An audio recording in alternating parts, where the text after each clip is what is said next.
আসসালামু আলাইকুম। বাংলাদেশ বেতার, গোপালগঞ্জ। খবর পড়ছি হাফিজা খানম। কবি সুকান্ত ভট্টাচার্যের মানবিক আদর্শে মাদকমুক্ত সমাজ গড়ার আহ্বান জানিয়েছেন গোপালগঞ্জ-৩ আসনের সংসদ সদস্য এস.এম. জিলানী। গতকাল গোপালগঞ্জের কোটালীপাড়া উপজেলা হলরুমে সুকান্ত মেলা উপলক্ষে প্রস্তুতিমূলক সভায় প্রধান অতিথির বক্তব্যে তিনি একথা বলেন। তিনি বলেন, সুকান্তের কবিতায় বৈষম্যহীন মানবিক সমাজ গঠনের যে বার্তা রয়েছে তা নতুন প্রজন্মের কাছে পৌঁছে দিতে সাংস্কৃতিক চর্চা জোরদার করতে হবে। একই সঙ্গে মাদকের বিস্তার রোধে সামাজিক প্রতিরোধ গড়ে তোলার উপর গুরুত্ব দেন তিনি। সুকান্তের আদর্শকে সামনে রেখে ৩ দিনব্যাপী আলোচনা, সাংস্কৃতিক অনুষ্ঠান ও গ্রামীণ মেলার আয়োজন করা হবে। ফরিদপুরের চরভাদ্রাসন উপজেলার খাল খনন কর্মসূচির উদ্বোধন করা হয়েছে। গতকাল উপজেলার সদর ও গাজীরটেক ইউনিয়নের দুটি স্থানে এ কর্মসূচির উদ্বোধন করেন ফরিদপুর ৪ আসনের সংসদ সদস্য মোহাম্মদ শহীদুল ইসলাম বাবুল। উপজেলা প্রশাসন জানায়, ২০২৫-২৬ অর্থবছরে প্রায় ৬ কিলোমিটার খাল খননের পরিকল্পনা নেওয়া হয়েছে। এতে জলাবদ্ধতা নিরসন ও কৃষি উৎপাদন বৃদ্ধিতে সহায়ক ভূমিকা রাখবে। উদ্বোধনী অনুষ্ঠান শেষে এক সংক্ষিপ্ত সভায় সংসদ সদস্য বলেন, দেশের নদী, নালা ও খাল পুনঃখননের মাধ্যমে পানি ব্যবস্থাপনা উন্নয়ন করা সম্ভব।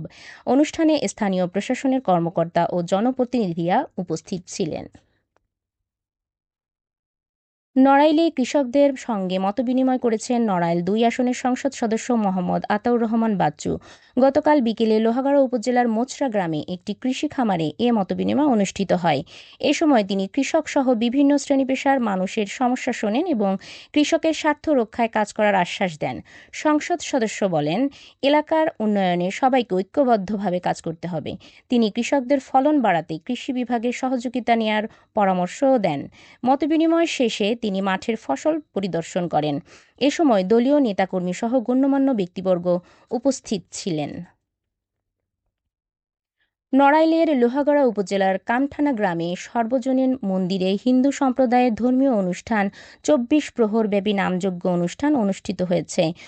এই উপলক্ষে গতকাল নড়াইলের ২ আসনের সংসদ সদস্য মোহাম্মদ আতাউর রহমান বাচ্চু হিন্দু সম্প্রদায়ের মানুষের উদ্দেশ্যে বলেন, আপনাদের যেটা পাওনা আপনারা সেটা অবশ্যই পাবেন। আপনাদের যেটা বরাদ্দ আসবে সেটা অন্য কেউ পাবে না। তিনি বলেন, যে প্রকল্পে সরকারি বরাদ্দ আসবে সেই বরাদ্দ দিয়েই সেই প্রকল্পেই বাস্তবায়ন করা হবে। আমি আপনাদের সেবায় নিয়োজিত আছি। নির্ভয়ে যে কোনো অভিযোগ বা দাবি উত্থাপন করতে পারবেন। স্বাধীন মতো সকলেই নিজ নিজ ধর্ম পালন করতে পারবেন। বিশিষ্ট সমাজসেবক মোহাম্মদ জহিরুল হক টুটুল, মোহাম্মদ ইমরান হোসেন, দলীয় নেতাকর্মী সহ হিন্দু সম্প্রদায়ের হাজার হাজার ভক্তবৃন্দ এ সময় উপস্থিত ছিলেন। বিশ্ব মুক্ত গণমাধ্যম দিবস উপলক্ষে নড়াইলের লোহাগাড়া উপজেলায় আলোচনা সভা ও র্যালি অনুষ্ঠিত হয়েছে। গতকাল উপজেলা পরিষদ মিলনায়তনে আয়োজিত সভার প্রধান অতিথি হিসেবে উপস্থিত উপজেলা নির্বাহী অফিসার শাম্মী কায়সার। এ সময় বক্তারা বলেন, স্বাধীন ও দায়িত্বশীল গণমাধ্যম জবাবদিহিতা প্রতিষ্ঠায় গুরুত্বপূর্ণ ভূমিকা রাখবে। একই সঙ্গে অপসাংবাদিকতা রোধে প্রকৃত সাংবাদিকদের অগ্রণী ভূমিকা রাখার আহ্বান জানানো হয়। আলোচনা সভা শেষে একটি র্যালি বের হয়ে শহরের প্রধান সড়ক প্রদক্ষিণ করে। এতে সাংবাদিক ও স্থানীয়রা অংশ নেন। নড়াইলে জেলা পর্যায়ে জাতীয় হিফজুল কুরআন প্রতিযোগিতা সম্পন্ন হয়েছে। গতকাল ইসলামিক ফাউন্ডেশন জেলা কার্যালয়ে এই প্রতিযোগিতা অনুষ্ঠিত হয়। প্রতিযোগিতায় ৩টি গ্রুপে উপজেলা পর্যায়ে বিজয়ীরা অংশগ্রহণ করে। গ্রুপ পর্যায়ে বিজয়ীরা পরবর্তী সময় বিভাগীয় পর্যায়ে অংশগ্রহণ করবে।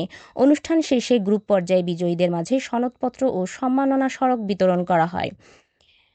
অনুষ্ঠানে অতিরিক্ত জেলা প্রশাসক সার্বিক মোহাম্মদ আহসান মাহমুদ রাসেল প্রধান অতিথি ও নড়াইল কেন্দ্রীয় জামে মসজিদের খতিব মুফতি ওয়াকিউজ্জামান বিশেষ অতিথি হিসেবে উপস্থিত ছিলেন।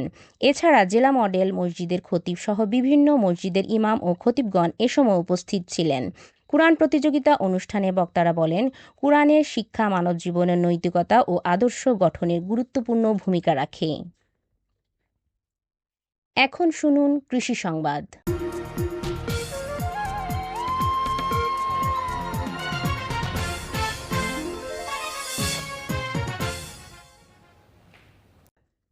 গোপালগঞ্জে এবছর ২০৪ হেক্টর জমিতে মাসকলাই চাষ করা হয়েছে।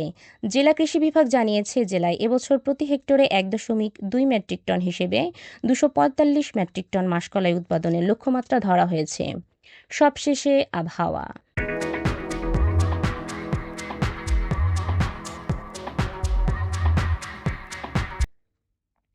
আজ বেলা ১টা পর্যন্ত দেশের অভ্যন্তরীণ নদীবন্দর সমূহের জন্য আবহাওয়ার পূর্বাভাসে বলা হয়েছে, ময়মনসিংহ, ঢাকা, ফরিদপুর, বরিশাল, নোয়াখালী, কুমিল্লা, চট্টগ্রাম ও সিলেট অঞ্চল সমূহের উপর দিয়ে উত্তর অথবা উত্তর পশ্চিম দিক থেকে ঘন্টায় ৪৫ থেকে ৬০ কিলোমিটার বেগে অস্থায়ীভাবে দমকা অথবা ঝোড়ো হাওয়া সহ বৃষ্টি অথবা বজ্রবৃষ্টি হতে পারে।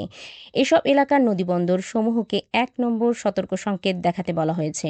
খবর শেষ হলো। আমাদের পরবর্তী খবর প্রচারিত হবে সকাল ১০টা ৩০ মিনিটে বাংলায়।